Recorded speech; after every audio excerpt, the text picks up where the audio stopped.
Hello, everybody, and welcome back to Gravely Amusing. I am your host, the man-child of the macabre, the man-child of corn on the cob, the man-child of steel, the man-child of great appeal. And with me for this part two of Psycho is a man who needs no introduction because I'm lazy. I mean, that's the best, most honest answer. I mean, I'm glad to be back here, but it only makes sense if we did Psycho together to come back and do Psycho, the continuation, I guess, just because it's kind of all wrapped up in one. Psycho Part 2, Electric Bungalow. Oh, jeez. Oh, oh man. But Tyler is back to finish up part two of this. And originally, originally we just wanted to do originally part one. I was going to try to do the book, the first movie, and the remake, but we got talking so much that we had to move this in a different part too. So part one, of course, you want to listen. Well, the real part one, the prequel, if you will, Mm. is episode 19, season 2, where we're talking about Ed Gein.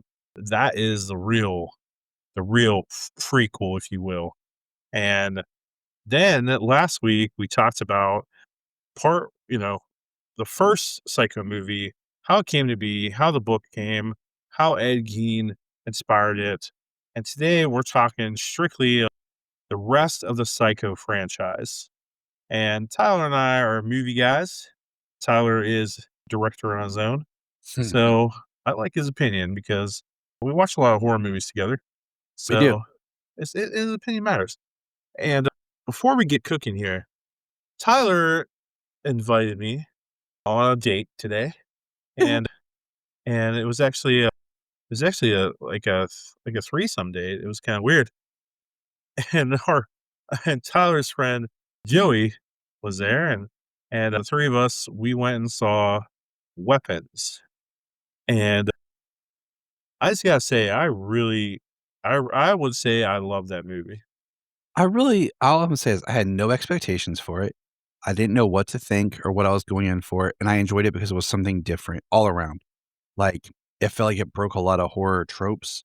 And I'll say this is nothing spoilery, but I really like the camera work.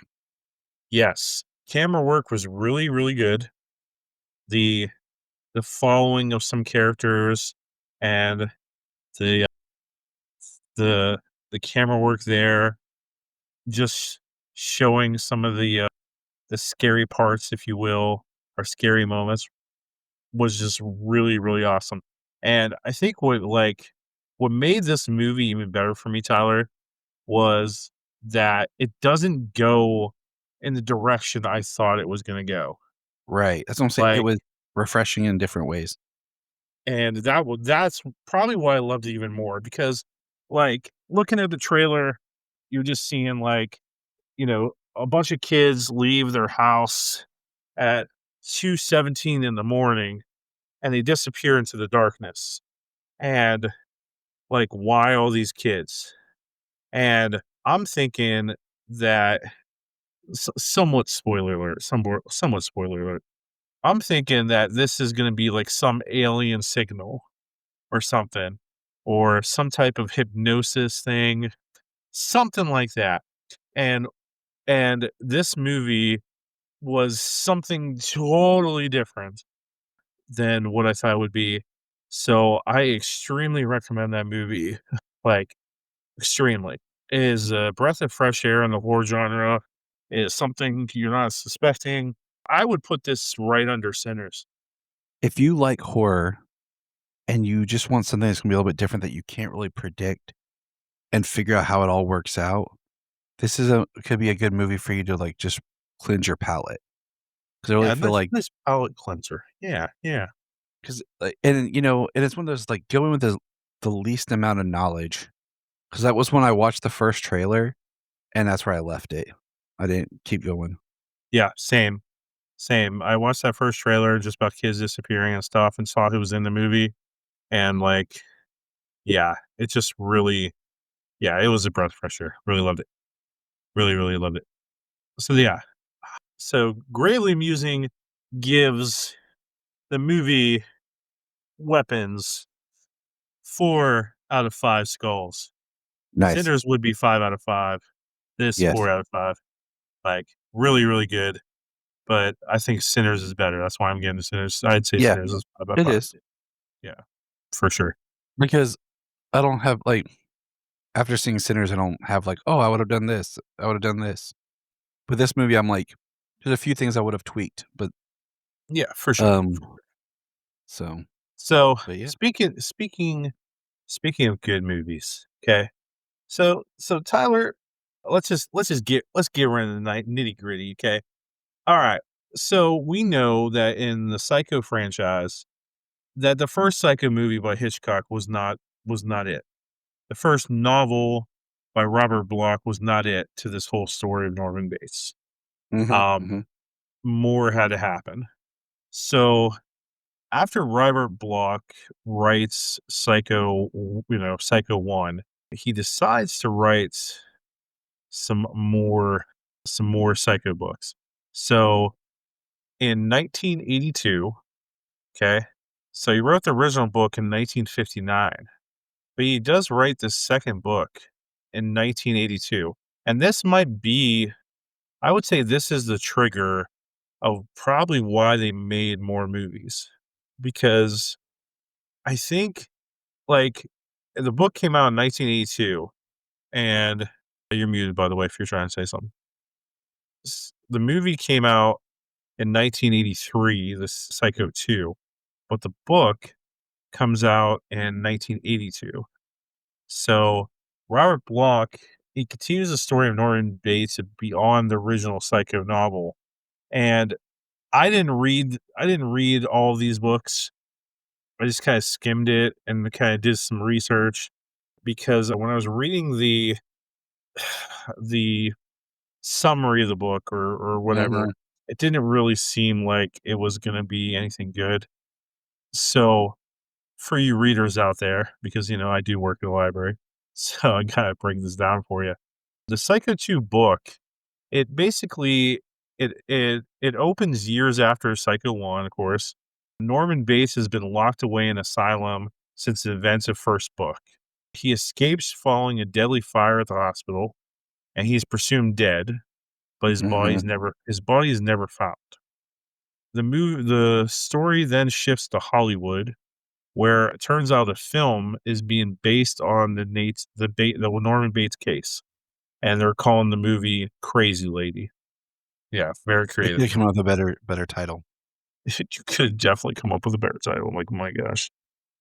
So they're calling it Crazy Lady, and murders begin occurring on the sets of of Crazy Lady, and victims are killed in a manner that Norman killed them. So whether they be a beheading or throat slashed, whatever. The lead character in the book is a guy named Dr. Adam Claiborne. He's the psychiatrist that treated Norman, and he becomes obsessed with proving Norman is still alive and he's making these murders. The big twist in the book is that the killer is not Norman Bates, but it is Dr. Claiborne himself. Ooh. And he's developed a split personality after obsession with Norman's psyche. So after studying Norman all these years, Norman's doctor developed a split personality and talking and being treated and treating Norman. Hmm. Like, um, I mean, I don't know. I think I'd have to read the book and nitpick it apart, but I think there's some stuff, especially in today's media, that it works. It reminds me a little bit of, like, it's very meta in a sense, like our Stab franchise, and then Yes. being like Halloween 2018. I don't think it's horrible, but I know, like, at the beginning of the book, like, how he, like, Norman kills the nuns or whatever to escape, I think is a little weird. Um, Yes. uh, I And think I think there's some interesting ideas that can be mined from that book. but I don't know if a direct adaptation would work. Well, the main thing that kinda why I didn't, like, really continue is because Norman really does die in the fire. Like, he really does die in this fire. So, Norman's not even a character anymore. He really did die. So, yeah, right there. So, like, But why do I wanna continue? And, like, but even though it's saying that his legacy basically drives other people to madness, like, to go crazy, kinda like how Gotham tried to do with the Joker, Mhm. like, I don't know, I don't like it. Like, I wanna follow Norman. I want more Wouldn't it be Norman. better if you kinda blend the idea of these 2 together, where Norman gets out, finds out that they wanna make a movie based on his life. They ask, he goes to Hollywood to stop it or find out about it, and then he's around and these things start happening. So, basically like a Scream? Yeah, basically. I mean, that's what I'm saying, like, it's set up like Yeah. Scream kinda 3 in a way. So, yeah. Yeah, it's basically like probably Scream 3 probably took a good bit of this type of concept, I would say. It's just weird. And then in 1990, he writes another book. It's supposed to be a decade after Norman's death, and it's called Psycho House. And this plot's a little bit more interesting, but once again, Norman's gone. So, so it's set a decade after Norman's death. The infamous Bates Motel has been rebuilt as a tourist attraction, complete with wax figures and a museum. Amy Haynes, who's a true crime writer, she visits the new Bates Motel to research a book on Norman and the killings. Soon after her arrival, people connected to the motel start dying.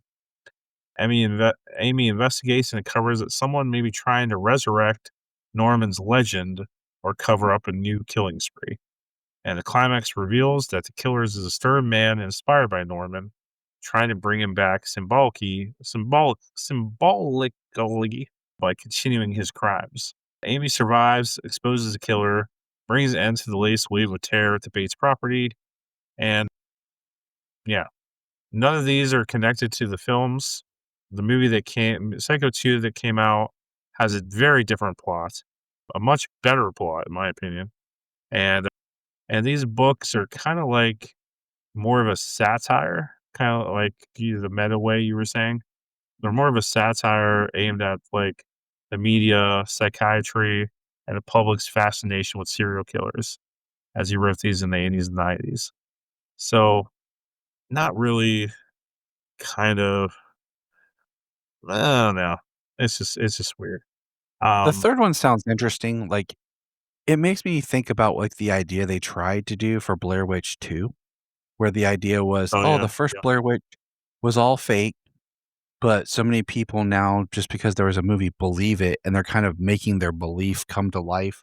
And it was playing on the tourist trap idea, but it even lost its way, and I feel like the 3rd book has kind of a similar feel, and I think that could be an interesting thing.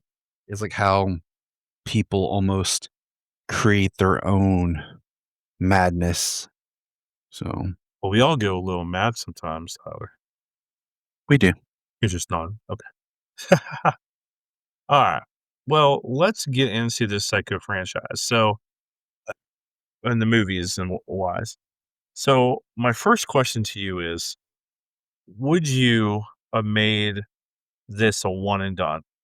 Would you have continued this story of Norman Bates or Norma Bates? Because the way when we left Norman or Norma, he is arrested. He's in a prison cell, and Norma has taken over. Norma has taken over his whole mind. So, would you have left it like there, or would you have continued this story in the way that Hollywood did? Am I the filmmaker or the writer? Uh, you're, you're both. I don't know. Would you have continued this franchise? That's the first question. Well, let's look back at that time. Franchising wasn't a thing like it is now. I mean, the closest thing that we can True. really think about is basically like the Universal horror monster movies. That's the closest thing you have to like universe sequels, franchising. And I think that part of what made Psycho great was it had that part mystery, and it had that part you don't really understand, like we talked about last time about how classic movie storytelling, we're following our protagonist, Marion Crane. Boom, she's gone. And then we pick up this other story with this other guy, the story we didn't really see coming. So if you were going to do a sequel, I really think this sequel movie idea works. I think if you're going to make Norman the character and continue Norman's story, if you're just kind of creating like something about that world and what that kid, I think the books have neat ideas that maybe aren't executed the best, but I think there's things in there that could be good. But if you really have it's one of those, like, if you have a story that's worth telling and something to explore and something new to say, I think there's a story, and I think that's where the film Psycho 2 really comes into play. Absolutely. Because it's all about the story. Like, I mean, it is for me, it is for you. Like, I mean, so many times in Hollywood, especially nowadays, they'll just throw a sequel in. They don't even have a script. They don't even have an idea. They're just like, this name is going to make money. So we're just going to go with it. And we're going to do a legacy sequel or we're going to do a requel. And we don't even have any plan. We just know that this name makes us money and we have to make money. Like, this is a win win, a safe way to go. Mhm. I mean, as much as Brian and I, we talked about, like, Scream 7 is coming up, and you have Kevin Williamson directing, and it's like, "Oh god, Scream 7," but it's like, "Okay, Scream 3 is a trilogy. Scream 4 was ahead of its time. That movie had come out a little Way, bit later. I way think ahead it of would its have done time. a lot better." But that's kinda like your epilogue story. Then 5 and 6 are like your spin-off stories. But what we've seen 7 could be back to the main story. And sometimes you're just like, "Dang," like 7 films, but it's like, "Well, okay." But I think, they've found a way to kind of by keeping the meta content and it helps reflect on it, but yeah, you can kinda take it to where there's not really a story to tell. You just wanna see the same movie again and again, but any great sequel or story has to balance enough of the original, but with something new. And that's what a lot of these sequels are doing. It's just the same old song and dance. It's still the same story. There's nothing creative. There's nothing new.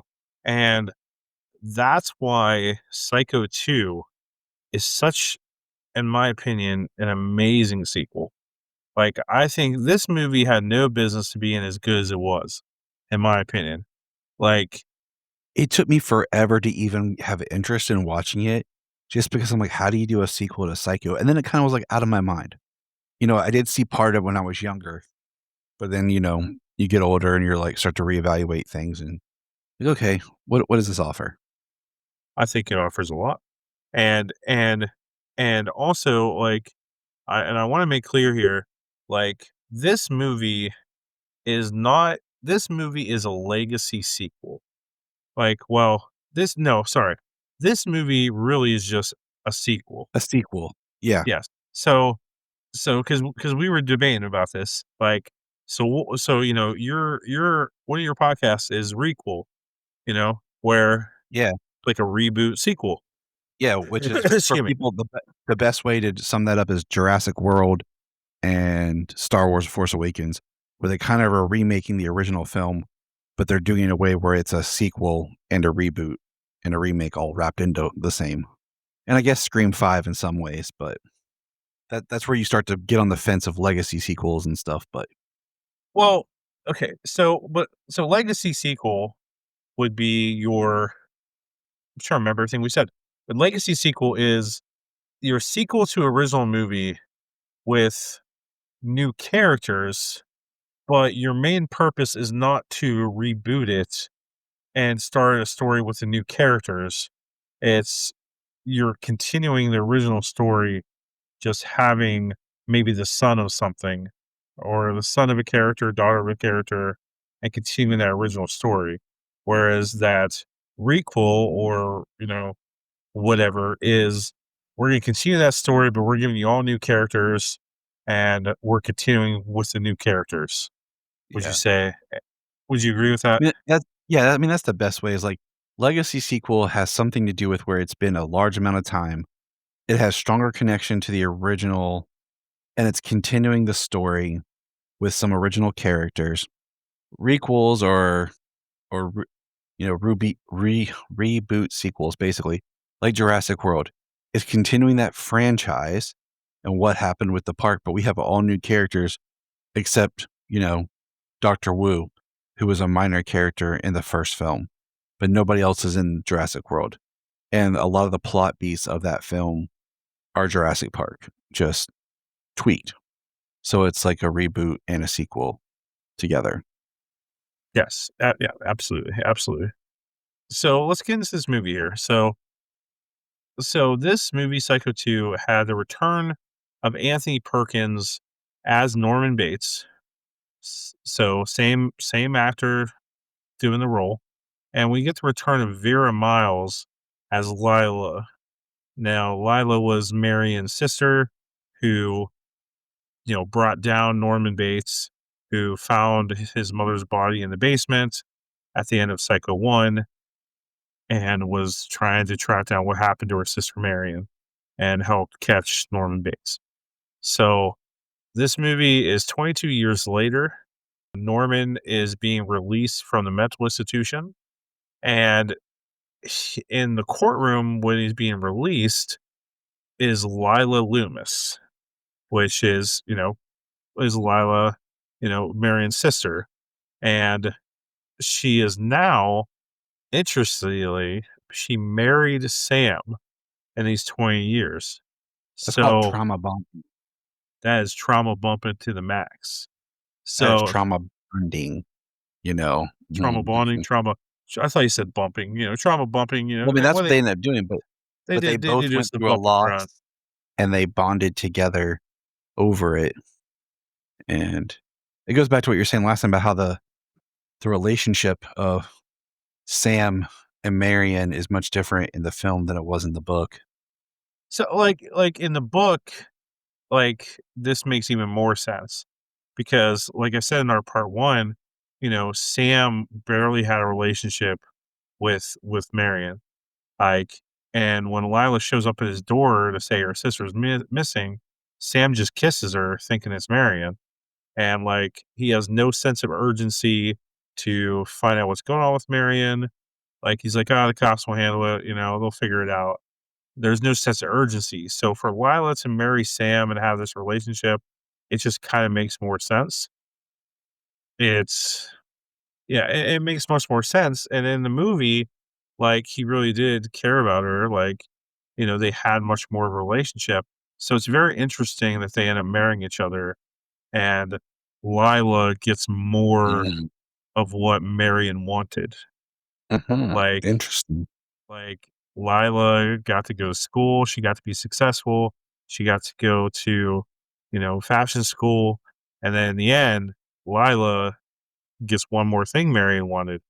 She gets Sam. She gets a husband, and now by the time this movie's going on, Sam has passed away in his 20 years, but it's just very interesting that she got to marry him. So so Lila's there in the courtroom, and she has a petition that about to keep more Norman in prison, and he's killed 7 people. She doesn't want Norman to be released. She says he'll kill again, and, like, we cannot let him get out of this. So but the judge says, he served his time, it's time to be released. So, against the advice of Norman's doctor, Dr. Bill Raymond, he moves back home to his childhood home, which in my opinion, he shouldn't have been allowed to. I No, mean, like that I mean, what the hell was this? the house probably should have been demolished or something, like, it should be condemned, sitting for just 22 years without anyone caretaking it, but it was already in bad condition as it is. Her I don't blame her as the victim. This movie casts, like, a more negative light on her, but at the same time, she is responding in a way of, like, looking at how the justice system works, do we agree with it as being the family of the victims? Like, do we ever feel a justice is served? Do we believe in the system? Do we believe in mental health? Do we believe people can be cured? Because she So doesn't. you're getting nitty-gritty a little early here, but but yes. But I think yes. it sets it up to where you're like, I can totally see why she's doing what she's doing because she's had to live. And I mean, it goes back. I mean, let's look at the 2018 20 was it 2020? When did Halloween Kills come out? Anyways, the 2018 20 like Halloween. 20 so Halloween So I don't, Kills came out like 2021. yeah, because it all got screwed up. But so Hold on, look at I'll 20. find out. But just look at those. Yeah, I think it was 21. But look at those two versions of Jamie Lee characters, Laurie Strode, and her dealing with trauma and how she lived with trauma and how that took over her life. So it's not far to see that, she could be consumed by this and she has a person that she blames. And then here it's Norman. But like, okay, so let's get into the nitty-gritty earlier. So if somebody kills 7 people that we know of, like 7 confirmed kills, Good so point. so like, does the number really matter here? Like, when it comes to murderers, does the number even matter? Like, so it boils down to, do you feel that murderers should ever be released from prison? Like, do you think that they should just be killed in the electric chair no matter what? Do you believe that it depends on how many people they kill? Do you believe it matters on the circumstance that they Circumstances and methods. Like if you murder someone accidentally or it's, you know, a battle like heat of passion, if there's premeditated, then there's like like vehicular manslaughter. And, there's things like that that play into it where there's substances involved where you like maybe a meth addict and you were high on something, you were out of your mind and you did something. Or did you kill someone slowly, methodically, like dissecting them? Like it's a whole nother way of killing someone. You know what I'm saying? Like, so yeah, like, yeah, I mean, I think I agree with you. I think it depends on, like, if you go to jail for murder and someone, like, broke into your house and you defend yourself and you kill them, or, you robbed a place and you're just trying to get money and you accidentally shoot somebody, or you accidentally kill somebody doing some stupid stuff, whatever it may be. Maybe after you serve 20 some years or so, maybe you'd be okay back in society. But somebody that killed 7 people and has split personality disorder or just maybe even dissociative identity disorder, you know, should someone like Norman Bates be released to live out the rest of his life? Like, so just strictly talking Norman Bates here, should Norman Bates been able to be released? Or is Lila right that he should forever be institutionalized? that that is tough because that goes back, like I said, like, do you believe that people can be cured? And looking at him, like, one of the questions we are left with, like you and we talked about, was it Norman that did these things or Mother? Because Mother says I couldn't have done that. They're gonna think that it was me. It kind of goes back to the original question: did Norman kill his mom?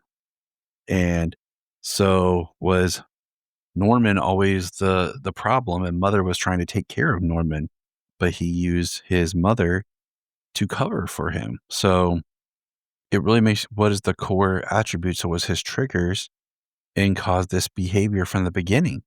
It makes you wonder what his reports look like. So should he, after 22 years in a mental hospital? Probably, maybe no. But then you never know when it comes to mental health if you're really succeeding. And did he play the system to get out? Like, did he learn, and because in mental health, you have a lot of times you'll have a doctor, but then a new doctor comes in. you might not have the same doctor for long periods of time. So, you know, Norman was an ongoing patient of how many different doctors? Well, according to the movies, he's had 2 doctors, just 2 doctors in that 20 years. 2 different, um well, I'm so sorry. No, he only had, 1 doctor, according to Mhm. this, same doctor. They changed his first name, but it's supposed to be the same doctor. So, what's his name? Robert Loggia. He's what? Robert Loggia. Just Loggia, think of whatever. the Family Guy, Robert Loggia. Or the man from Big, if you will. So, I think Norman it's it's man, this it's really tough. It's really tough to think about because first of all, you don't put him back at the motel. You don't let him go back to the house. Like, Unless you're it's trying to pull like a Haunting where you're putting, you're secretly the doctors trying to watch him to see how he reacts being back in the trauma-filled environment, if his psychotherapy is actually working by reintroducing the trauma into their patients. yeah, but, like, the doctor just like, he's not there the whole time. Like, he bounces Right. I mean, but that fully. that's but I'm saying, like, that would've been an interesting theme, but, the problem is, look at when this was made, okay? And what our perception on mental health was compared to now where you have such influx of people who are I mean, we've talked about this a little bit. You have psychiatrists, people always think about them, right? But then you just have therapists, counselors, psychologists. Like there's you know, a teeter of people who work in mental health in different levels because the need is so great. So, but back then you didn't have as many mental health trained. I mean, the facilities, there was such a stigma on it, being in an asylum or something like that compared That's why to, Norman flipped out in the first movie in 1960. Like, yeah. you wanna put her in the asylum? You wanna put her in a nut house? These people mean well, but, you know? So so let's we'll think on that a little bit more, but I'll ask one more question. Do you think in terms of this movie, at this moment, that Norman was cured? Yes. I I do think too. I do too. in the context of this film, I think he was cured, but I think by going back to the home and then what happens, it triggers everything back. Yeah, absolutely, and that's what makes this an even better sequel. So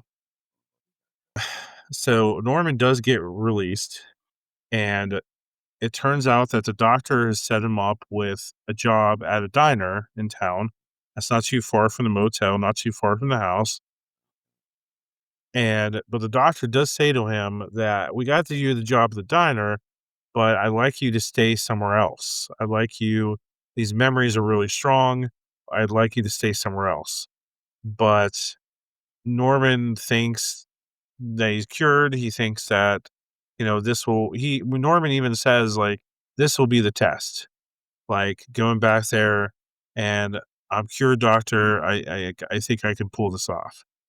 So that's something, yeah. My apologies. Okay. Yeah, so when he starts working at this diner, he we meet a waitress named Mary Samuels, and Mary Samuels, I did not notice at first that this was a Tilly. So, first of all, I didn't even know that Jennifer Tilly had a sister, and when I was starting to look at this actress, I was like, "Is this Jennifer Tilly?" And it's not Jennifer Tilly, it's Meg Tilly, Mhm. and it's actually Jennifer Tilly's sister. And that blew my mind because I was like, I didn't even know that Jennifer Tilly had a sister. Like, I had no freaking clue. And yeah, she has a sister. Megan Tilly she was in, she hasn't really acted a whole lot of stuff that you'd probably even notice. It makes me think of the support group that was in, uh, was it Fred Claus? Mm. The support group for brothers with more famous actors or whatever. and, like Yes. like, she Yes. Oh my gosh, like, I didn't even yeah, like, when I found out it wasn't even Jennifer Tilly, I was like, "Oh, well, okay, that's a surprise." But Megan Tilly, not Jennifer Tilly, she plays this actress that's working at the diner with him, and she apparently gets thrown out of her boyfriend Scott's place, and Norman, being Norman, offers her to stay with him at his home. So, yeah, I mean, I think that goes back to, I think, just what we saw in the original with Norman, his hospitality, and that Norman had goodness in him, and it's really trying to point out, was it mother that was the problem? And that's the question. That's part of the question that the end of the first cycle that really leaves you with is, was it mother that was the problem, or was it Norman, going back to that initial, shall I say, original sin? exactly. The original sin, yes. I want to point out something I missed in my notes here. So when the psychiatrist drops Norman off in his home, Norman walks up the stairs and we see these cuts of the original film as like flashbacks of stuff. And the movie even starts out with the flashback of the shower scene of him killing Marion.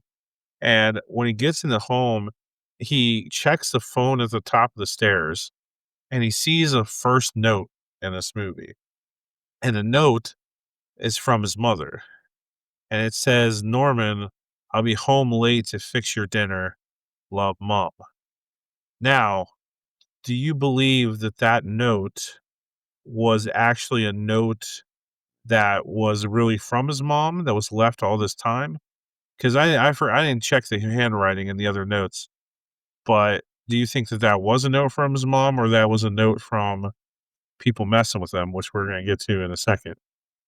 I would almost say that was people messing with him Yeah, I think because that's the first note for sure. like, I have the movie playing on my second screen right here just so I can pick up things as we go along that 'cause I didn't write any notes, but because he says he thought he saw someone at the window, and what if, like, he really did see somebody at the window? There was someone Exactly. in Yep. that house already. Oh, there was. I'm telling you, there was. So, So when he sees this note and like it's immediately in his head make him think about his mother, and he immediately starts hearing her voice again from her room, and he starts staring at her room and hearing her voice, and he starts reliving killing his mother right away, being in the house, seeing that note, like and that's like right the away. that's the start. So that would be like your idea, like, okay, it's almost like by reliving it again, it's like that's the first act. So what's the cycle? Yep. Yep. Like I think that he was absolutely cured, but this is a moment where Celine Dion starts singing.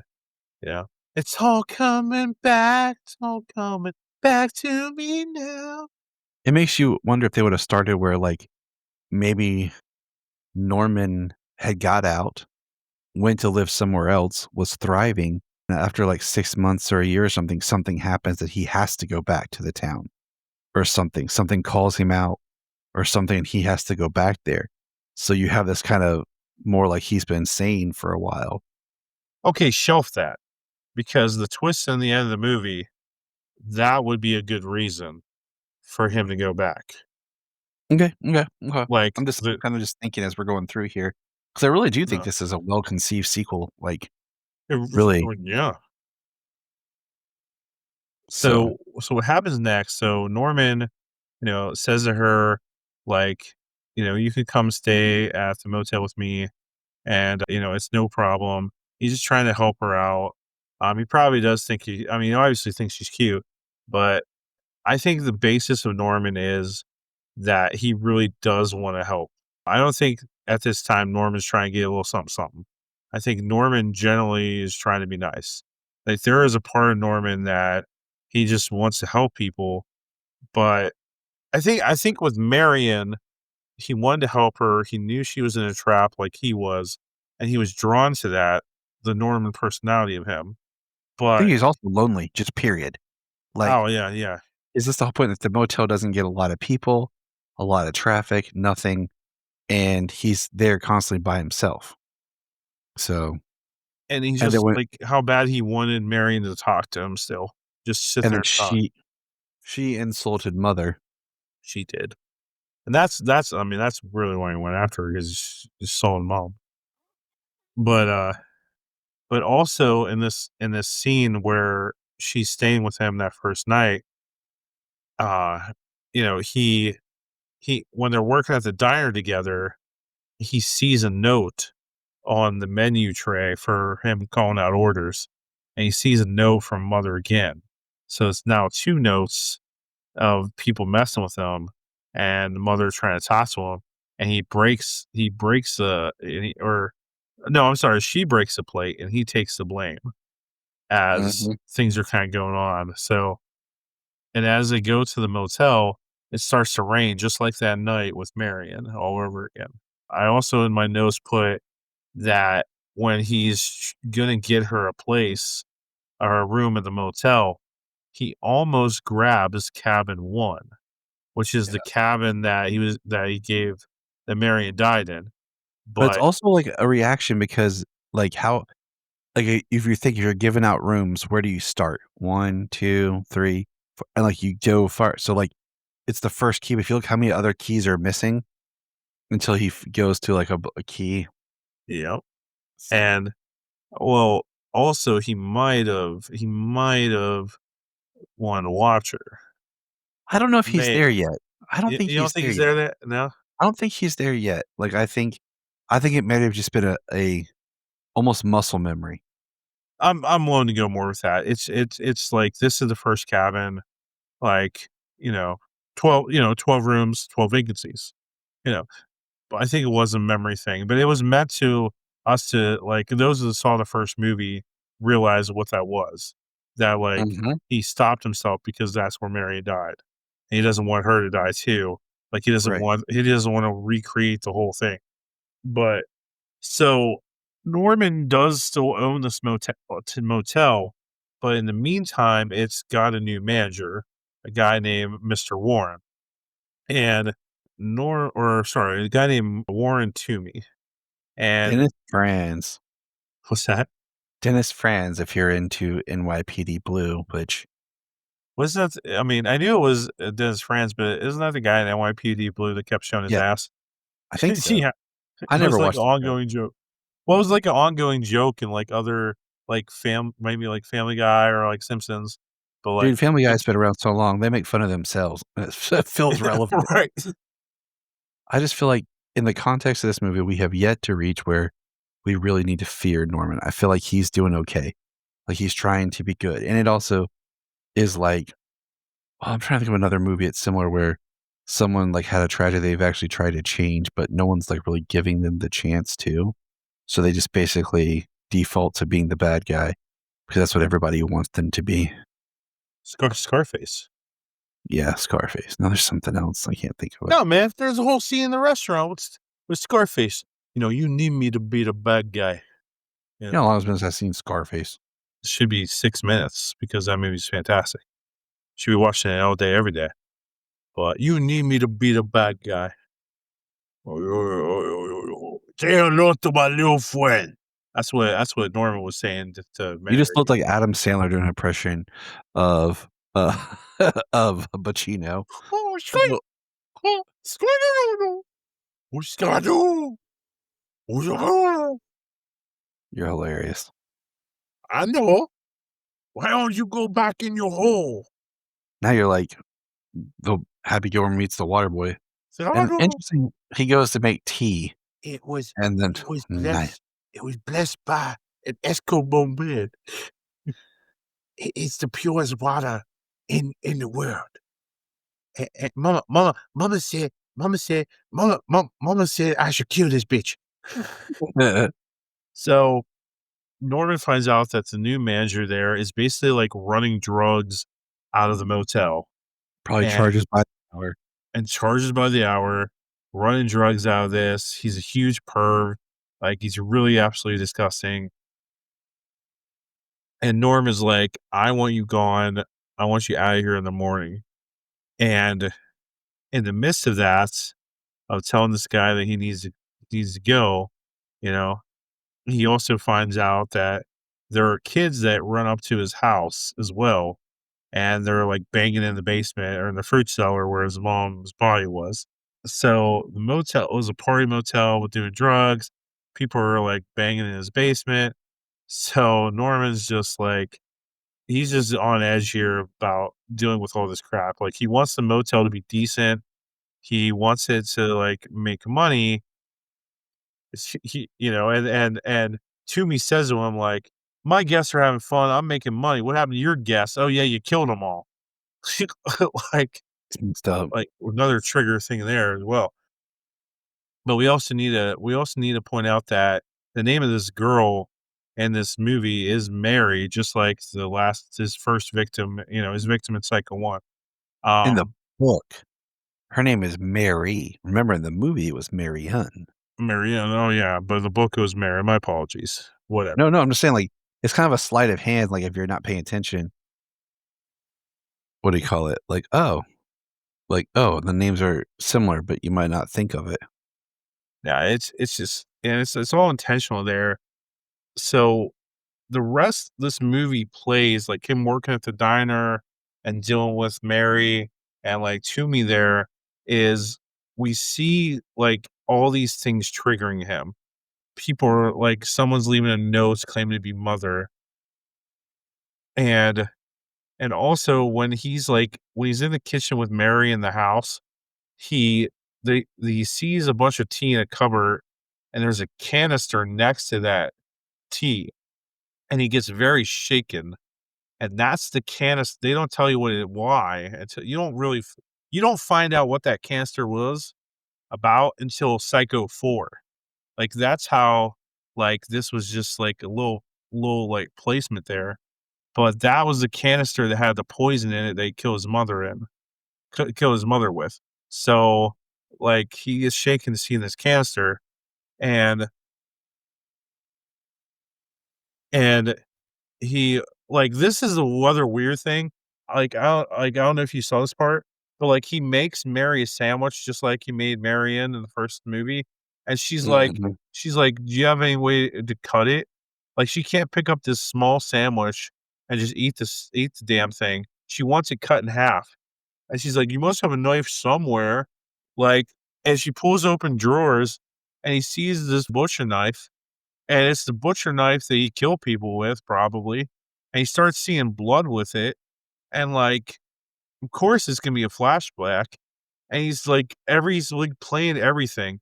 So, you're wondering, like, why does this girl want her sandwich cut? Like, why was she making him kinda, like, look for this knife and stuff? And it's just it's really, really interesting here, and, like Some people just like to eat their sandwiches, but, like, split. a freaking knife, you can just rip it in half. Like, you don't need a butcher knife to cut a fricking sandwich, you idiot. They like those stray angles. It's just weird. And as the movie goes, he just keeps getting these triggers and stuff. And eventually we find out that Tommy has been killed. And then there's also a part where these teenagers are banging in his basement and the boy gets killed. And like Yeah, he don't kills him. And then we get this reveal after this Josh boy is killed and Norman's been locked in the attic during this murder, which makes you wonder if Norman really killed it. And Mary covers for Norman, saying that yeah, Norman was locked in the attic, like I unlocked it and got him out of there. So it makes you wonder if Mary's killing these people for him. And that evening, Mary goes to a hotel and she meets with her mother, we find, which is Lila. dum dum Dun, dun, dum. dun. So we find out that Mary is the mother of Lila, and they have created this plan of calling Norman, pretending to be mother, of leaving notes pretending to be from his mother, and purposely doing these things to try to drive Norman insane again so that he goes back to the institution. And wow. So Norman probably was cured, but them messing with him brought out all this stuff. I mean, Um, which I think is just I mean, it really is a great setup storyline. I mean, it's it's her as the villain and, it really is just awesome, like, of what to do to somebody.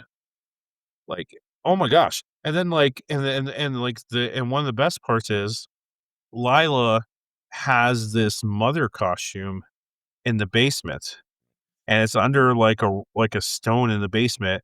So she has been dressing up like mother and walking around the house, and you're led to believe that Mary and Lila are killing these people, but it might not be the case. So while while the doctor is trying to investigate and see what's going on and like if all these people have died, Lila is retrieving her mother costume from the cellar and a shadowy figure murders Lila. So and the gore is pumped up a little bit more because it's the 80s. Um, Yeah, you got Meanwhile, to. the police at this time find Tommy's body. Mary runs into the house to try to convince Norman to escape because she's developed feelings for him. And Norman answers the phone in the climax of this movie and starts speaking to Mother. And Mary listens in and nobody's on the line with him. So we're wondering if Norman really killed these people and Mother's back. And Norman debates with Mother about her command to kill Mary. And Mary dresses up as Mother in a bid to get Norman to hang up. The doctor comes back thinking he's caught her in the act of trying to drive Norman insane. And then Mary accidentally kills the doctor. Like it's just boom, boom, boom of all these twists of what's really going on. And when Norman sees Mother, in quotations here, standing over Dr. Raymond's corpse, his sanity completely snaps at this moment, and he starts to go after Mary to kill her. When they back into the fruit cellar, Mary stumbles upon Lila's body. Assuming that Norman is responsible, Mary raises her knife to kill him, but she is shot dead by the police.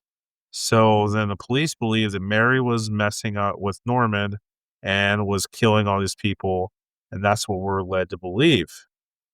But then the movie's ending comes, and spoiler, spoiler, spoiler, spoiler, spoiler. Norman is at home, and this whole time, during the climax, he's been saying he's been talking to his real mother, and he's making sandwiches, and someone comes to the back door. And Tyler, what the heck happens? Do you remember this scene? Did you get to see this scene? Yeah, oh, I've seen it. I actually have it playing here now too, just to be, Yeah. uh What to bring happens it here, back. man? Because this was like the See, whole WTF. well, this is the scene that I originally had saw, like, on TV, and I couldn't remember which one it was because Norman's been through all of this. He hears about his real mother, and it's Mrs. Samuels shows up, and you find out that Mrs. Samuels, Who was the uh woman from the diner that hired him. yep, That's who this lady is, who got him the is job his in the real first place. mother, that the woman that he thought was his mother was her sister, and I was relooking at the scene right now. He reaches for the tea, and he you see him pull the, uh, the box you were talking about and everything, and he makes her tea, and it's interesting because she drinks the tea and her head goes down, and then he hits her over the head with a shovel. Thank you. Just had to What was test the like, point? double tap, man, zombie rules, and then he carries her up the stairs talking to her, and then you hear a mother voice saying about turning her to the window and other things, but the camera's just on top, back to, like, we talked about the Hitchcock over the top angle, and it's so it is interesting because, like, I think finding out that the woman who raised him wasn't his real mom is neat of a twist, okay? And what I told you would have been interesting is if, like, they're sitting down at dinner and, like, she gets up to leave and leaves, and then, like, Norman's sitting and then he moves out of his chair, and that's where it ends. So you're like, he grabs the shovel and, like, it kinda leaves it ambiguous if he kills her or not, you know? It kinda leaves you ambiguous, like, where is Norman at the end? But after everything they did to him, the addition of his real mother, telling who she is, Norman has cracked. Again, he reverted Absolutely. everything, He's right back. We're right like back where we started now. and it's even more people have been murdered and died because of everything, and so, If they you know, would have just he's reopening the motel. He's gonna do it, you know, he's gonna clean it up. Mother's back, Norman's outside.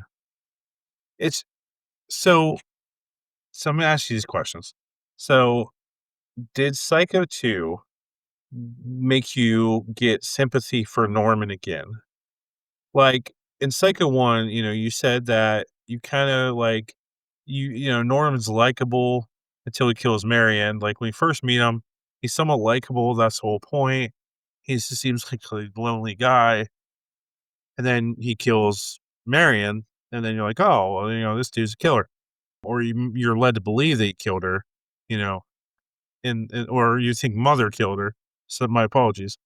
So, as you're watching this movie, does it make you feel more and more sorry for Norman? And then when he finally snaps back right where he was at the end, like, what did you feel? Well, I feel sorry for Norman because I feel like he really is a guy, like I said, you take this movie and you see that he's a guy who's trying to move on even though he's made the biggest mistake of returning to his home.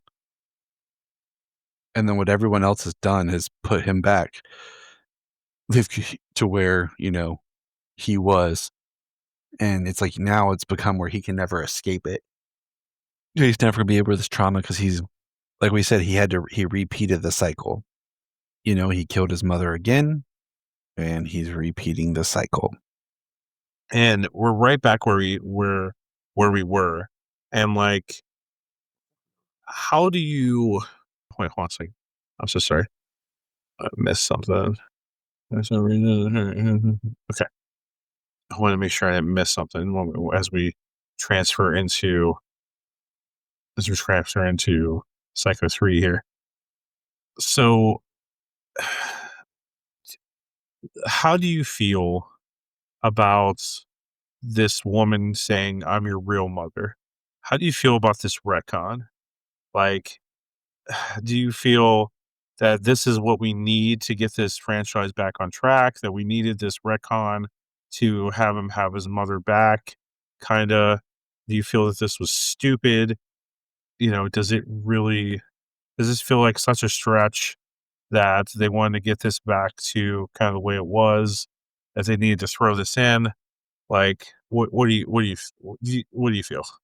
I think maybe had Norman settled, been a little bit like, I don't know, I feel like after everything he went through, had the scene played out differently where there wasn't this, "I've been talking to my real mother," or anything like that, and after he had went through everything, and at the very end, Mrs. Samuel shows up and then has this whole breakdown confession, and she had no part of anything else other than trying to get him the job and is working alongside him, and we see her being more, like, motherly at work to him.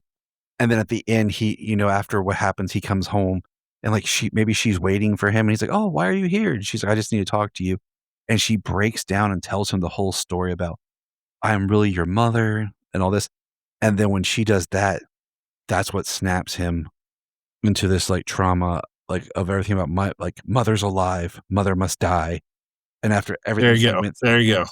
you know what I'm Yeah. saying? Yeah. But for the There fact you the go. way the scene plays out in itself and he asks her, like she says, I she sits down to tea and, like, he already had learned about it. We already had the seeds planted about the real mother, So and okay, so pause right there. So this is what she says in Psycho 2. So she says that she's his real mom, that she had him when she was very young and out of wedlock, and she had some mental issues. She was put away by the state, and Norman was given to her sister, Norma. And Norma then took Norman in, raised him as her son, and now she's out of the institution as well, and she got out of the institution when Norman was in the institution. So now they can both be together as mother and son, and that's her story. So there you go. Yeah. I just it's not horrible, but I feel like the way, like, it just could have been done a little bit different 'cause it helps explain, like, his obsessions and stuff. Because we never meet Norma, okay? But the idea that his mom maybe had a little bit of an obsession wanting to be her sister, okay?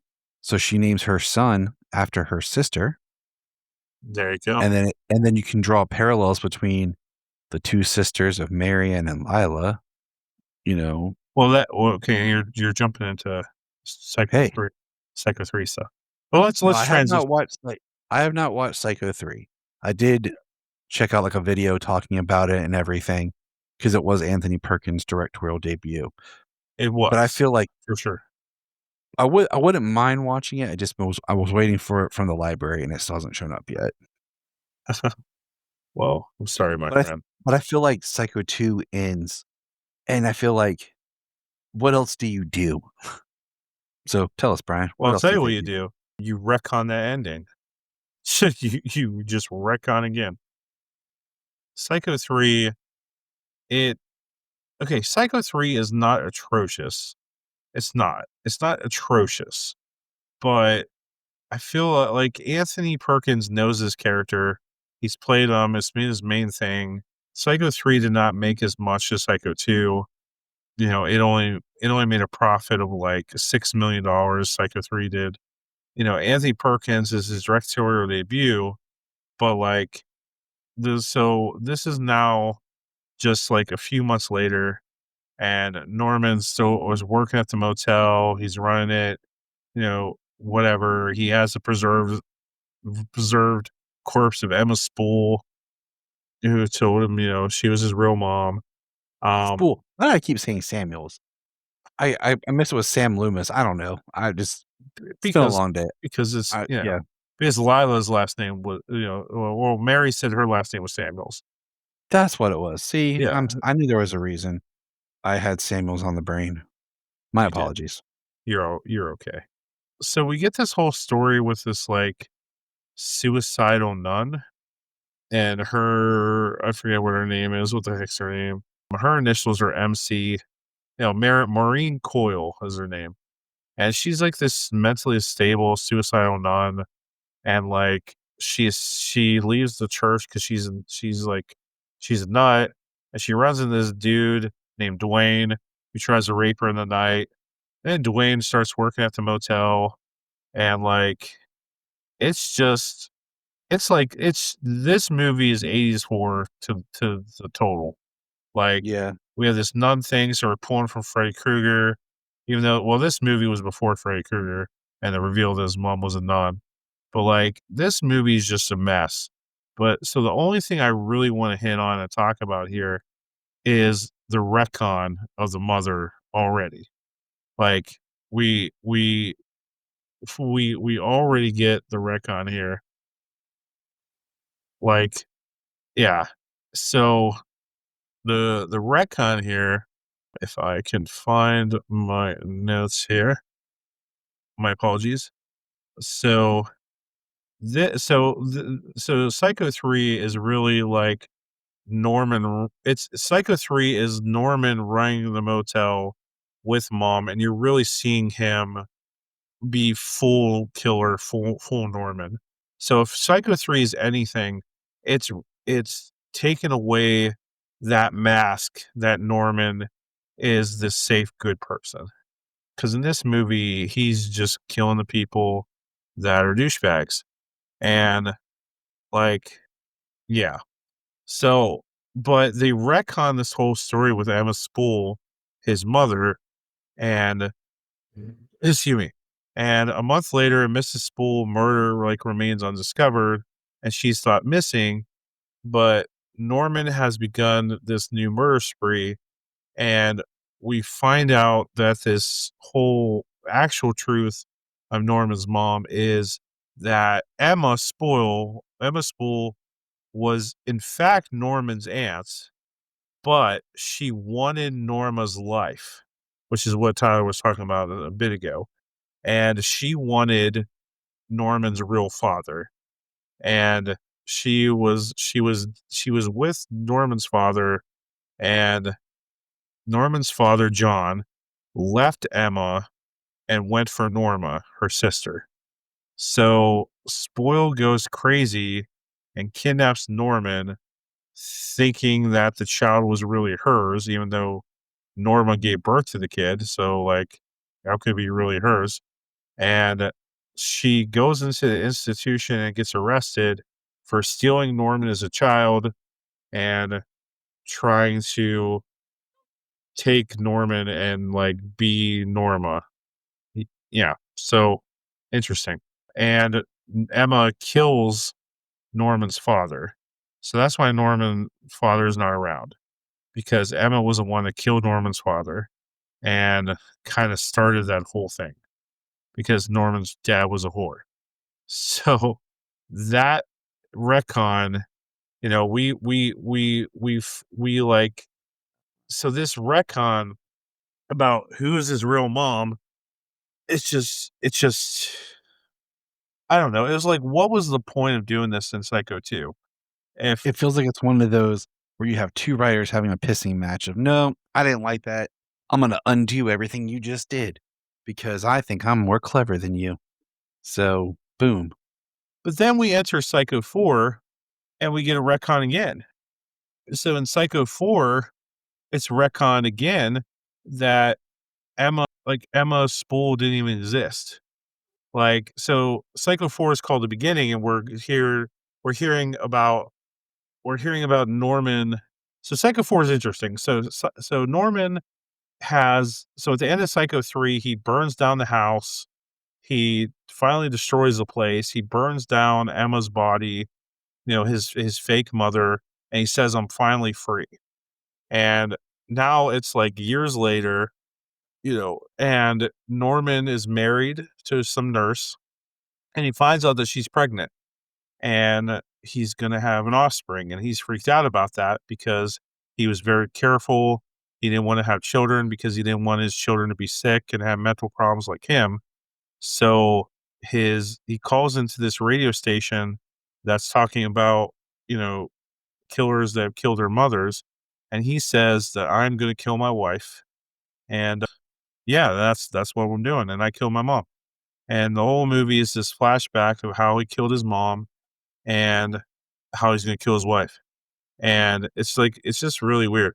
And and we see how his mom was like his mom would roll around with him on the carpet, and like his mom, like, we can see this incestual hinting things. Mm. Um, and it's really, really weird. And we find out that basically Norman's dad, they retcon this again. Norman's dad was stung by bees to death, and that's how he died. And Norman's mom gets the idea to buy the motel and run it from this sleazeball dude that she meets. And Norman is basically like waits on them hand and foot while they're banging all day. And Norman eventually gets the idea to try to get his mom back and have her stop obsessing over this dude. He's going to basically kill them, and and end his mom being with this dude. And it's just very interesting. The last movie was written by Joseph Stefano, who wrote the original movie. So that's kind of what made it even somewhat interesting. I don't know, man. Like, what do you think of this movie? I think Like, sometimes writers do their best when they're inspired by material, like, for example, Block's book, and then thinking, "Oh, we can do it better for a film, we'll do it this way." But then when you're given carte blanche to write whatever, you don't always pull it off. And so, would you recommend? See, that's the thing is like, I think the idea of just being psycho for the beginning and maybe being and not using, oh, Norman's going to have a baby and he's going to kill his wife. That's stupid. Like honestly, but the idea that you have Norman and he's having these flashbacks and we're learning about his whole past could be interesting. So my question is, I think what I do would you have had prefer Norman's origin as far as who his mom is? repeat the question? Sorry. Who do you prefer to be Norman's mom? Like as far as like the whole history of Norman with his mom and like, do you prefer it to be he has this aunt or I like it just I like it better that so I like it the way that Bates Motel did it, and we're gonna talk about that in just a second. But I don't I like Norma being his mom, Mhm. and I like it to be this whole mama's boy thing, this whole us against the world thing, and I like more the Sigmund Freud type way of thinking that, like a boy's obsession with his mother. The first like dream a boy will have is like having sex with his mother, and like and It's not a and nightmare. and I never had that dream. I'm sorry, I never had um, that dream. but Freud believes that that's what it is. Like that a boy in Freud's teaching, a boy will always search for a woman that's like his mother if his mother treated him well, and a woman will always find someone that's like her dad if she had a close relationship with her dad, and that type of thing. And like so Norman to have this obsession with his mom, I like, I even with like my relationship with my mom, like when when my mom and I would just hang out, my mom's a totally different person than when my stepfather's around or when my sister's around. Like, Mhm. my mom's much cooler, she's much chill, she's more fun to be around, and it's probably because more of the focus is on me, and I like that. Every son wants to have that good relation with his mom, where the mom's, loves him and takes care of him and stuff, and cares about him. But as we gotten older, like, relationships change, obviously. And like, my issue with my mom has always been, she's afraid to be alone. So she's her need to have my stepfather around has changed our relationship. And it's all about catering to him and whatever he wants. And damn her children and what they need. So so I find it very interesting for Norman to be like, well, I was my mom's whole world. So who the heck is this dude coming in and trying to take my mom away from me? And I like that idea of like of Norma having so much abuse and so much trauma herself that the only one she can really trust is her son Norman. Mhm. And we'll get to that in a second. But I like it more the Bates Motel way. I don't like the sister wannabe Norma. I like the concept of Norma, Norman, normal. I like that concept because, like, I just like that duality part of it. And like, anyway, go ahead. No, I agree. I think that that whole thing if you had just ended Psycho 2 where it ends with the whole mother thing and he killed her, okay, I'll take that. That's kind of a neat, like, hook. The fact you go into Psycho 3 and Psycho 4, no, and then that just makes me like, "No, you should have never done that at the end of Psycho 2." But with everything that you're saying, like, I like the idea that Norman's mom had issues. Their relationship had issues. It festered. He did something as a child without really thinking, and because of that, he had issues that he had to work through and problems, and I think that that really plays into things quite well. And I think when you overcomplicate things, it gets really messy. But just the idea of him coming from his mother being abused and then raising him, and just really helps when seal the deal of the fate of him. So So let me throw these questions into you because does Norman's childhood, like learning more Norman's childhood in Psycho 4, does it make him more sympathetic? Like, does it explain the horror well? Like, does it make him more sympathetic, or does it make you kind of like feel more pity on him where he's not much of a monster considering how Norma was to him? Or and then like the second part of that question, where's the line where Norman stops being a victim and he becomes a villain? Like, is Norman a victim? Is he a villain? Like, what is Norman? Is he a victim? Is he a villain? Like, do you feel more sympathetic knowing how Norma effed up his mind and like his life? Like, because we live in this world where we're obsessed with serial killers. we're obsessed And with blaming people and blaming the parents, and we're there you go. obsessed with There you go. somebody is always to blame. And I mean, yeah, I mean, there is a line where you can say Norma is to blame, but I think a lot of it has to be in the depiction of being an overbearing mother who's unhealthy, who's not evil, but then it pushes Norman, who's already unhealthy in himself, and into doing the act of murdering her and her lover. And then that's when, Norman commits those crimes. His mom didn't make him murder them.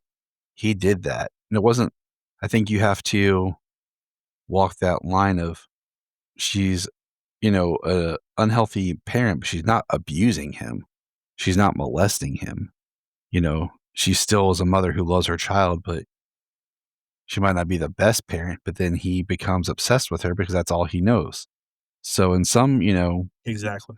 some relationships where a father figure steps in or whatever, the father figure might try to, connect with the child and all this, but it seems like in this, that didn't happen. And Norman felt threatened and abandoned. He already had his issues, and he lashed out in an irrational way that he didn't understand. So you're leaning more towards Norman being a victim. I think, I think you also have to acknowledge that Norman did not start out completely healthy. I think, they always say that a Right. lot of mental health is inherited. And if his mother had mental health trauma and issues, he inherited mental health issues. But then through the way he's raised, I can never say this. It grew. I can't say the word I want to say. I always get tongue tied on it. And I think that accentuated his trauma. And he starts out kind of, I wouldn't say victim as much as just a person of his own circumstances. You know, Children go through bad things, but they're not victimized. So sometimes they don't have the best foundation. Because, like I said, you have to walk that line with her not being a bad parent. You know, she's not victimizing her child, but Norman is unsteady. So he sees the neglect of his mother's attention, and then he makes his choice Mm. to act. And his action is killing her. Now, like I said, it depends on your depiction, because I would rather scrap Psycho 3 and 4 and just Yeah, I would leave it. scrap okay. I would scrap Psycho 3 and 4, and I would have ended 2 with he's in the house and he's doing dishes, he's doing his thing, and then there's a knock on the door that's a silhouette of a woman, and then cut to black. Ooh, nice. Nice. So, we don't know this Emma Spool thing. We don't know about the diner mother. we just wonder, is that somebody else? Is this the real mom? Is this what the hell is this? And then that's it. That's how we ended it. So Beautiful. Norman gets that ending where he didn't kill anybody, Mhm. where we don't know who really was killing anybody. Was it Mary? Like, was it Lila that was killing anybody? We don't know. And then was it really this real mother? Like, is Norman lost it and gone back to the normal personality? Like, is what's going on? And who is this at the door? And I don't want to ever answer that question. And that's how I would have ended it. That's Yeah, what I would have done. because it makes back to that, I think the ambiguous ending and just makes you more think on it. Some questions should never be answered because Right. there's Yeah. no way to answer the question satisfying enough for anyone. Like, you'll come up with an idea that works for you, I'll come up with one that works for me, then we'll have a writer and a director make one, and it'll never satisfy either of us. I'm satisfied with that ending. I'm satisfied. Oh, I am too. If you made that Thank you. your ending, and that was what the film ended on, perfect. Because we don't answer the question of if he could go back in society. Like, so we don't really get that answer. We don't get the answer if he's really split his mind back. We don't get the answer if he's cured. We don't get the answer if there really was a real mother. We don't know. And we don't know if someone coming to the door was in his mind or if it was really happening. We don't know anything. And that's how I would have ended it. And I think it would have been really, really solid. Just me. Mhm. But then I'm a creative genius, so, you know. It's true. So I briefly want to talk about the Psycho remake. Alright, I'll go first. You go ahead. It should never been done. The only time you should ever remake a film is as if you're updating the time, bringing something new to it, a new take or new spin, readapting something, like if there was a book and you're making a new version of that book because there was something different that was not able to be maybe utilized at the time when the book first came out. You know, if like I said, if there's a new spin, a new angle or something like that, then a remake. But a shot for shot remake, no. You don't no, because you're not doing anything. There's a You're shot in the adding original Psycho. absolutely nothing. Nothing is There's a being shot added.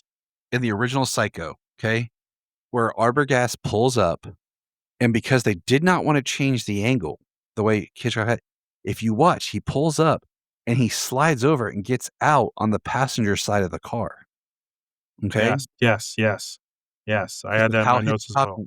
wanted it, and they recreate that shot in the shot for shot remake, and I point that out because that is the epitome of a shot for shot remake. So it w and I wouldn't even I mean, was it a cash grab? I mean, did it do well?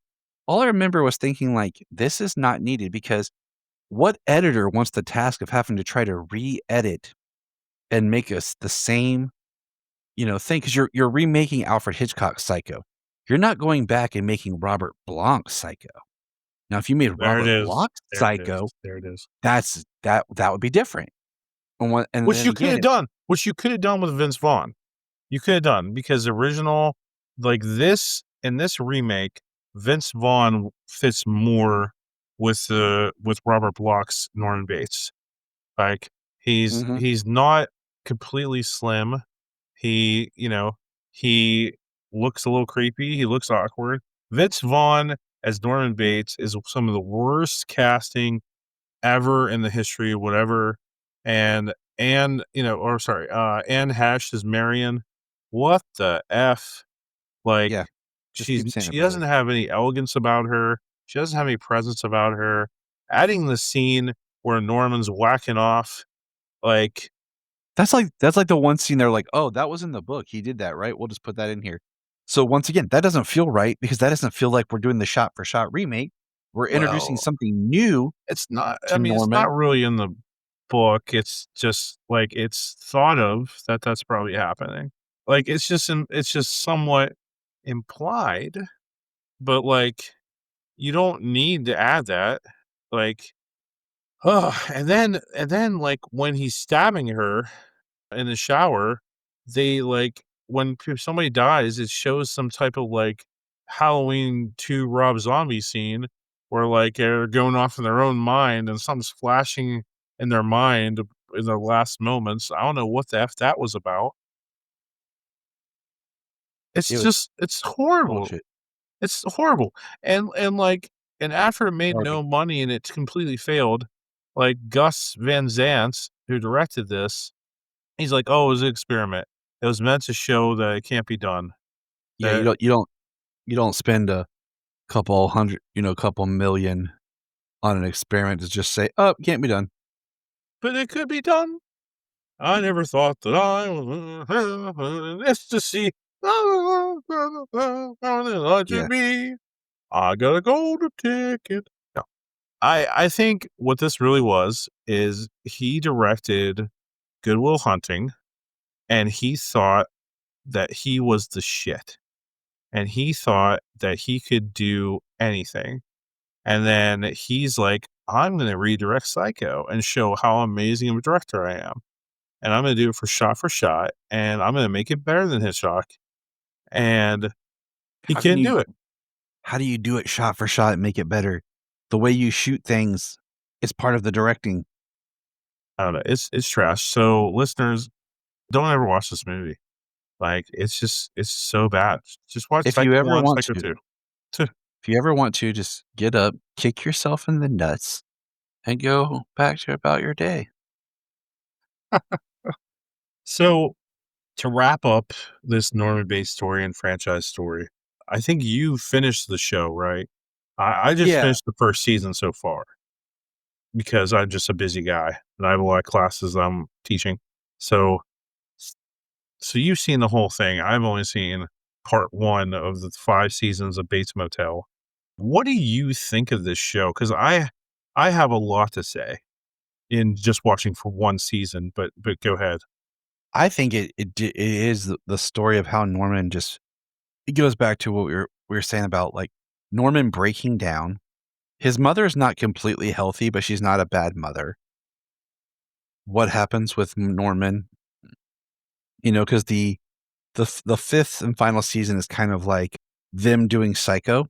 At the end of season 4, they kinda jump a little. I can't remember what the time frame is when we get to season 5, but there is, like, a jump in time, and it's their version of Psycho, and it works. And I don't wanna say too much because I really want you to watch it and have it unfold, but I think Bates Motel just really is a way of showing him come unraveled, how you have a teenager boy, grow into a young adult and the trauma. And you see that Norman starts having issues because early on, Norman has tendencies towards women and he's uncomfortable because his mother has put a lot on him. And, we do get some interesting things like the idea of a brother. That's all I'm going to say there. So, Uh, do you like the concept of him having a brother? Do you like that idea?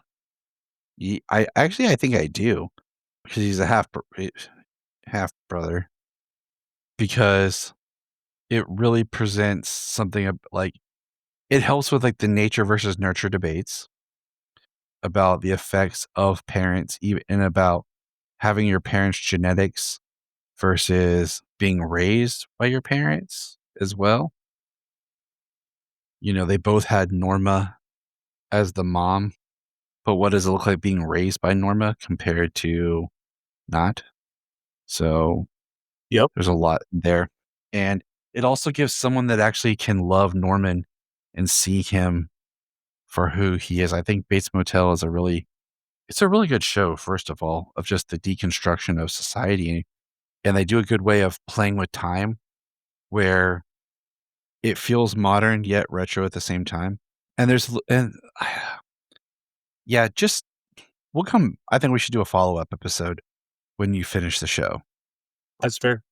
because Um, I think there's a lot to mine, especially in the 5th season of just how they present their version of Psycho, much like Hannibal. Like the way that Hannibal had to do their version of Red Dragon, their version of Silence of the Lambs, and yeah. everything on the TV show. They had to do their version of Psycho without it being a one-to-one. the same story. There are some differences, some liberties they take, which I'm okay with because Psycho the film took liberties from the book, and if you're gonna try to make a little bit more of a story based on this, you need to do something a little bit different. In watching this, like, I was really excited about it because I think Vera is amazing actress, She is. very underrated, and Freddie Sizemore, like, that kid, underrated as well.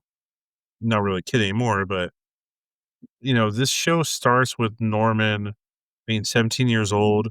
His dad dies in an accident in the house, and Norma takes Norman and they move to Oregon, not in California like in the movies and books and stuff. She takes him to Oregon and they open up this motel. And as soon as they get this motel, they find out that a bypass is going to be created right away. So we get this. It's just one thing after the other in the show. Like just when you think that one issue is done, this show flips the script and adds this other issue that you thought was gonna be okay. It's like, this show is very much boom, boom, boom, boom, boom, boom, boom, boom, and we find out that like, in that first episode, in that pilot, something absolutely traumatic happens to Norma, and she walks it off almost. Like, and she doesn't really walk it off, but, like, you find out that this type of situations has happened before to her, and she has been through so much trauma, so much abandonment, if you will, so much abuse that the only person that she trusts completely is her son, Norman, and you find out that Norman has some mental issues that have existed, and Norma in the movies and the book, it's very much Norman protecting Norma, but protecting the mental part of his brain. So in this show, you see how Norma is protecting Norman in real life, and how she doesn't want him to be exposed. So it's nice to see that real life, but also the flip to the script. But it is real life, and you see how Norman wants to be a normal kid, but you see how Norma has experienced so much trauma that she can't let Norman go because he's the only good thing that has been to her life. And Norman wasn't a product he wasn't a product of something horrible. I think that's another thing of it too. Like, Norman, like her having Norman as a son wasn't a part of any type of like abuse or trauma thing that I know of yet. But excuse me. But and I think she wants to hold on to that as much as she can, to that goodness that she doesn't get from other men or she's never got from other guys. So that's just really interesting. And Norman, like, what makes the character Dylan so interesting, his half brother that comes in the show, is that Dylan is like the only really like good dude on the show, the good character. And he's like, you need to get away Mhm. from Norma because you're not going to have a life. You're not going to be able to be your full potential and all the things that you can be unless you get away from her. And him, like, he says to Norman, like, I got a place, we can move out of here, you can be with me, and like we can be okay. And every time that tries to happen, some crap goes down and Norman just gets pulled back to Norma. He just gets pulled back. And it's just it's so interesting, as as a son of kind of crappy parents. I mean, my mom's not the worst, but I wish she would be better. because because my mom will, give attention to my stepdad in any way she can. And now, I kind of have to be the parent sometime to my mom, you know, and it's interesting. It's just interesting to see how dynamics change and how trauma affects people. And like that's one is the interesting case of Norman Bates and Norma here is just how trauma affects people and how it changes the mental state and it creates all this problems with the mind. And that's probably why I'm so fascinated about it. What's your thoughts there, Tyler? I mean, you're hitting the nail on the head here. Like, it's about how the trauma of, like, generational trauma and how people, if they don't face their trauma and actually heal from it, how they can pass on trauma to their kids, both through genetics. Because I think through genetics, you become accessible to trauma and trauma responses, but also through just the way that, he's raised. He, like I said, he already starts off with a disposition, you know, and through the events as Norma, I don't want to say heals, but Norma betters herself and comes around. Norman goes in the opposite direction as he starts to Yeah, come undone more and more. And I really, there's a couple of parts I wish we could discuss, but I really need you to see them unfold for yourself. Um, we'll get to it. about Norman's psyche. Yeah. So we will definitely come back, but I feel like Scratch, you know, Bates Motel is a nice, complete story of Norman Bates. If you're gonna go classic, you do Psycho 1, Psycho 2, and then Agree. Completely agree. end it before the woman shows up. Uh, so yeah. So in conclusion, watch Psycho 1, watch Psycho 2, watch Space Motel, and stay tuned for the Incredible Hulk episode when I get to that in September as a special, you know, birthday talk, if you will, because he's my favorite character and my birthday's coming up.